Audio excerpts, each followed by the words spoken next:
सुगस इस वीक लगभग 2 बार Cupid limited के प्राइस पर बड़े चेंजेस आए हैं। चार्ट पैटर्न बहुत ज्यादा इंपॉर्टेंट यहाँ पर हो चुका है। क्या वही रैलीज हमको वापस कंटिन्यू मिलेगी या फिर अब नॉर्मल ट्रेडिंग जैसे सिचुएशन बन चुकी है क्यूपिड लिमिटेड में। रिटर्न्स ऑलरेडी मल्टी बैगर हुए हैं इस कंपनी के। आप में से काफी सारे व्यूअर्स के कमेंट भी थे। 1100%, 900% ट्रिमेंडस रिटर्न्स कंपनी ने अभी तक दिए हैं। फर्दर किस तरह से पोजीशन है, मार्केट एक्सपर्ट्स का क्या कहना है, बहुत चीजें आज की इस वीडियो में। कंपनी ने एक अपडेट भी दी है जो कि वैसे कंपनी के फाइनेंशियल्स पर इंपैक्ट नहीं करती, बट एज एन इन्वेस्टर कई बार क्या होता है छोटी छोटी खबरें भी इन्वेस्टर के दिमाग में चलती है, तो उसको भी यहाँ पर देखेंगे कि आज कंपनी ने क्या बताया है इस अपडेट में। आधे घंटे पहले ही कंपनी की खबर आई है, उसको भी यहाँ पर देखेंगे। पहले इस वाले पॉइंट पर आओ। क्यूपिड शेयर सर्ज 66% आज rally continues after upgraded outlook. Company ने अपना आउटलुक दिया कि हम अपना जो बिजनेस है Q1 में इतने परसेंट से ग्रो कर रहे हैं, इतना रिवेन्यू हम देंगे। फाइनेंशियल 27 की कैपेसिटीज हमारी इतनी है। हमारे जो है ऑन गोइंग पार्टनर्स किस तरह से काम कर रहे हैं ओवरसीज में या फिर विद इन इंडिया, उसके बारे में कंपनी ने पूरी इंफॉर्मेशन दी। मार्केट एक्सपर्ट्स का कहना है कि क्यूपिड लिमिटेड में ऑलरेडी मल्टी बैग रिटर्न्स बने हैं। अगर आपको आगे और रिटर्न्स चाहिए तो क्यूपिड लिमिटेड की पोजीशन कैसी होनी चाहिए business wise. Convert strong revenue guidance into sustainable earning growth, maintain export momentum and expand its market presence. ये है कंपनी की अभी तक की चीजें जो कंपनी अभी तक करती आई है। इसके अलावा मार्केट एक्सपर्ट्स का यही कहना है कि अभी तक जो कंपनी ने किया है, कंपनी में अब इन्वेस्टर्स की जो नजर है वो कंपनी के मार्जिन्स, कंपनी के ऑर्डर फ्लो, मैनेजमेंट आगे क्या बताती है कंपनी के ग्रोथ एक्सेलरेशन के बारे में, वो ड्यूरेबिलिटी के साथ आगे बढ़ेगा या नहीं बढ़ेगा, कंपनी का परफॉर्मेंस कैसा रहेगा और ऑपरेशनल एग्जीक्यूशन कंपनी का आगे जाकर के कितने स्ट्रांग तरीके से बढ़ता है। इन सब चीजों पर अब नजर रहेगी हर इन्वेस्टर की कि जो रैली यहां पर बनी है ये आगे और किस तरह से कैरी कर सकती है। अब इसी पॉइंट को हम लोगों ने पिछले वीडियो में बहुत डिटेल में समझा, जाकर के जरूर देखना। जस्ट 4 घंटे पहले आज ही के दिन कंपनी ने एक अपडेट जारी कर दिया है। कंपनी बताती है कॉम्प्लायंस सर्टिफिकेशन के बारे में अंडर रेगुलेशन 74 क्लॉज 5 के अंडर, जो कि सेबी के डिपॉजिटरी पार्टिसिपेंट्स रेगुलेशन 2018 के अंडर आता है। अरे भैया ये क्या चीज है, क्या कंपनी ने आज के दिन बता दिया। तो मैं आपको एक बार बता दूं कि अगर आप लोगों ने ये अपडेट देखी है आज के दिन और आप थोड़ा सा परेशान हो, समझ नहीं आ रहा कि ये किस बारे में है, तो डीमेटीरियलाइजेशन ऑफ शेयर रिसीट, जो कि फिजिकल शेयर रिसीट होती है, उसके डीमेटीरियलाइजेशन के बारे में ये रेगुलेशन के अंडर बात की जाती है। 74 क्लोज 5 के अंडर डीमेटीरियलाइजेशन के बारे में बात करी जाती है। और यहां पर आपको एक नाम देखने को मिल रहा होगा, registrar and share transfer agent of the company, जो कि है big share services private limited. अब ये जो नाम है आपको क्या यहां पर समझ में आएगा ये चीजें देख करके। जो नया इन्वेस्टर होता है मार्केट में या फिर जो इन चीजों को, इन टर्म्स को नए नए तरीके से समझ रहा है, वो कहेगा भाई ये क्या हो रहा है यहाँ पर, transfer of agent, transfer of share, भाई ये किस बारे में बात हो रही है, ये कौन है big share services private limited, जो कि क्यूपिड लिमिटेड के ट्रांसफर एजेंसी, यानी कि साथ में ये कंपनी के डीमेटीरियलाइजेशन ऑफ शेयर्स या रीमेटीरियलाइजेशन, जो कि आज की डेट में होता नहीं है, इसके बारे में बताता है। इसके डॉक्यूमेंट जो है ये एक तरह से इकट्ठा करता है।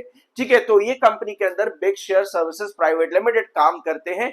और कंपनी ने बताया जो भी डीमेटीरियलाइजेशन के लिए जो एप्लीकेशन हमारे पास अगर थी भी, तो उसको हम लोगों ने 30 जून से पहले पहले, जो कि विद इन 15 डेज के अंदर किया जाता है, सब ट्रांसफर कर लिया है। अब इस चीज का कोई इंपैक्ट कंपनी के फाइनेंशियल या फंडामेंटल पर नहीं पड़ता। ये एक रेगुलर कॉम्प्लायंस सर्विस है जो हर कंपनी को करनी होती है।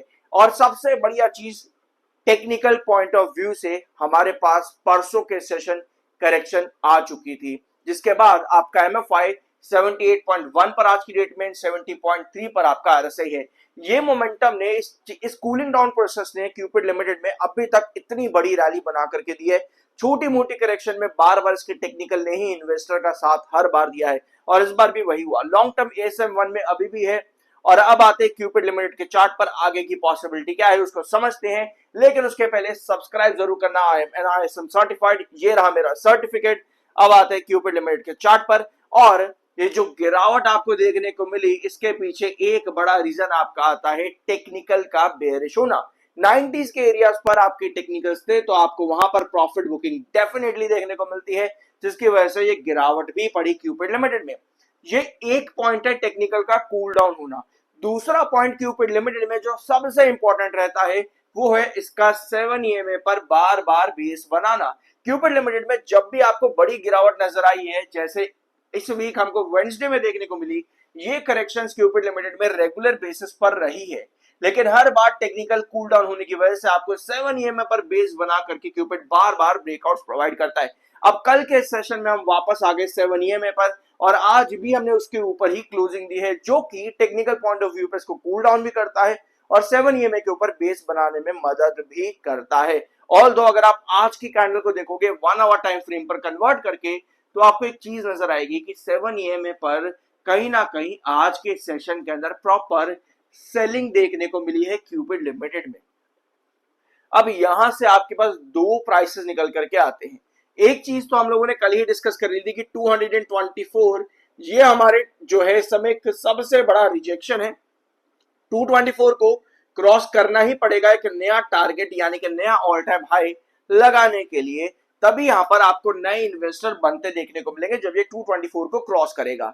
दैट मीन्स कि पुराने इन्वेस्टर कहीं ना कहीं यहाँ पर थोड़ी बहुत प्रॉफिट बुकिंग करते दिख रहे हैं अभी के लिए, जिसकी वजह से 1 आवर टाइम फ्रेम पर आपका 7 EMA के ऊपर नहीं बढ़ पा रहा है स्टॉक। आज के सेशन के अंदर यहाँ पर सबसे ज्यादा सेलिंग देखने को मिली है। अब दूसरा पॉइंट आपका आता है अराउंड 202 रुपीज का, 202 रुपीज जो कि आपका क्रूशियल बेस है क्यूपिड लिमिटेड में। ये इंडिकेट करता है कि जब तक 202 रुपीज का प्राइस आपके पास में है, तब तब यहां पर आपको शॉर्टर एक्टिव होते देखने को मिलेंगे। दैट मीन्स की बायर एक्टिविटी और सेलर एक्टिविटी 202 रुपीज से लेकर के 224 के बीच में सबसे ज्यादा हाईएस्ट है। दैट मीन्स कि यहाँ पर लॉन्ग टर्म इन्वेस्टमेंट से ज्यादा अभी इस समय शॉर्ट टर्म वाले investor profit book bar bar buying and selling करते देखने को मिलेंगे, जिसको कि नॉर्मल ट्रेडिंग भी कहा जाता है।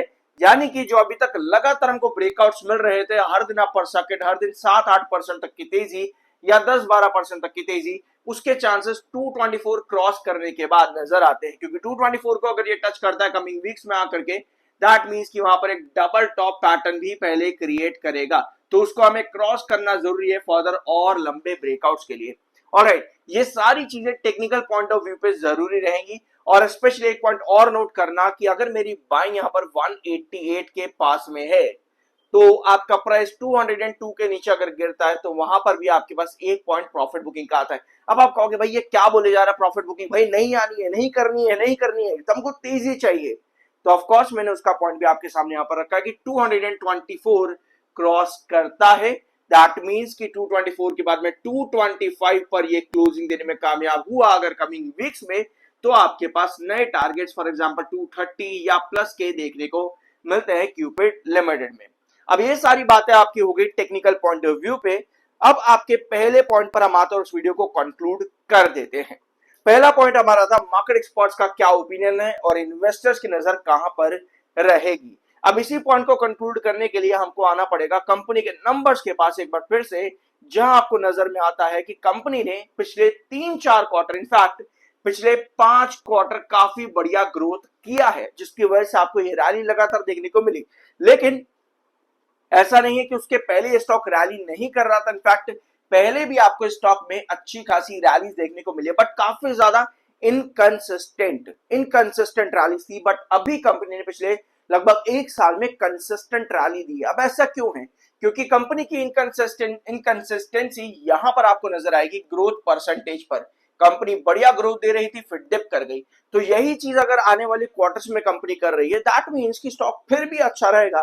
बट वो कंसिस्टेंट ग्रोथ अगर यहाँ पर मिसिंग होती है, तो आपको रैलीज थोड़ी बहुत कम और नॉर्मल ट्रेडिंग पर्सपेक्टिव ज्यादा देखने को मिलेगा। आई होप ये पॉइंट आपको यहाँ पर समझ में आया होगा।